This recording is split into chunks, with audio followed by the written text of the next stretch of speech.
Hello founders, কেমন আছেন সবাই? আশা করি ভালো আছেন। ফাউন্ডার্স, কালকে 360 মিটিংয়ে যে স্যার এসেছিলো, তো সেই বিষয়ে ছোট্ট একটা আপডেট, বেশি না। তো কারণ এমন কিছু আপডেট দেয়নি যেটা আমরা শুনতে চাই। তো বেসিক্যালি কালকে স্যার যেটা বলেছিল যে স্যারের যেটা একটা অপারেশন হতে যাচ্ছে আগামী সপ্তাহে, তো 2 সপ্তাহ স্যার থাকবেন না, 1 নম্বর। 2 নম্বর হচ্ছে স্যার যেটা বলছে যে কিছু মেজর চেঞ্জেস আমাদের মানে অনফিসিবল হবে, লাস্ট মিটিংয়ে বলেছিল। তো এবার কি হবে, আগে কাজ হবে তারপরে আমাদের কাছে শেয়ার করবে।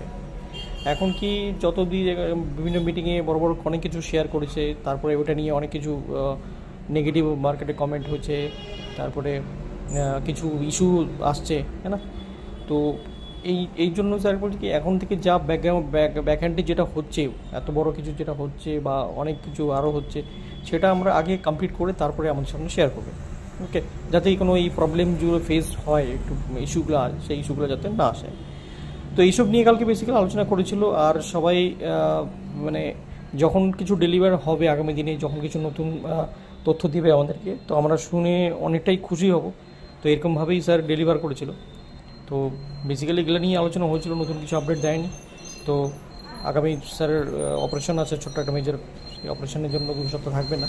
বাট আমরা অনফিসের সাথে আছি আর থাকবো সবসময়। এবং স্যার যেটা আমাদের জন্য করতে চাইছে, ফাইন্যান্সিয়াল ফ্রিডম, সেটা অবশ্যই আমাদেরকে আমরা পাবো। বাট আমাদের অ্যাকচুয়ালি আমাদের খুব মানে সবাই জানে যে আমাদের এখন ফাউন্ডারদের পজিশনটা কী আছে। সেই পজিশনের থেকে যদি দেখি, আমাদের এখন মেন দরকার পয়সা, যেটা আমরা দীর্ঘ অপেক্ষায় আছি।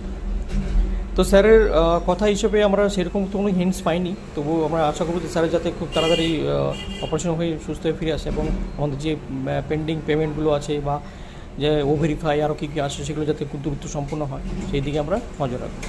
তো thank you so much. Just ছোট্ট একটা আপডেট ছিল এটা নিয়ে। Thank you.